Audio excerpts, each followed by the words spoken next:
Information coming out of the first court appearance for Dawn Coleman. One woman arrested in connection with the death of the little boy who was found dead in a suitcase in southern Indiana. Cairo Jordan's body was discovered on April 16th inside a Las Vegas-style suitcase in Washington County. For months, his body remained unidentified until October 26, when Indiana State Police announced his name and two suspects in the case. One of the suspects, his own mother, Dejon Anderson. Now, Dawn Coleman is facing new charges as she appeared in Washington County Court today. In addition to neglect of a dependent resulting in death and obstruction of justice, the prosecutor now says she aided in Cairo's murder, a possible maximum sentence of about 105 years. Tom Lally was in the courtroom as Coleman heard the news.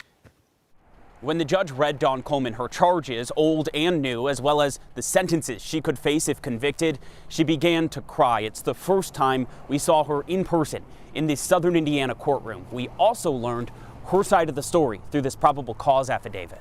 The affidavit states Dawn Coleman told police in April she walked into a bedroom to find Dejon Anderson on top of the child with his face in the mattress and said, quote, "It was already done."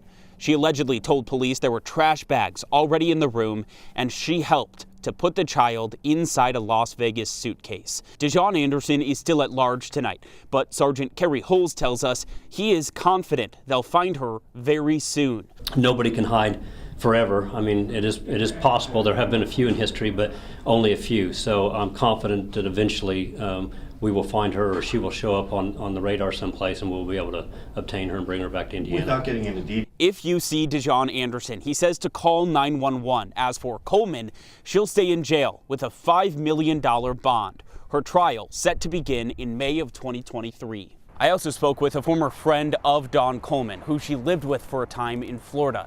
She tells me this all could have been prevented. We'll tell you why on the night team. In the meantime, in Washington County, Tom Lally, WHAS 11 on your side.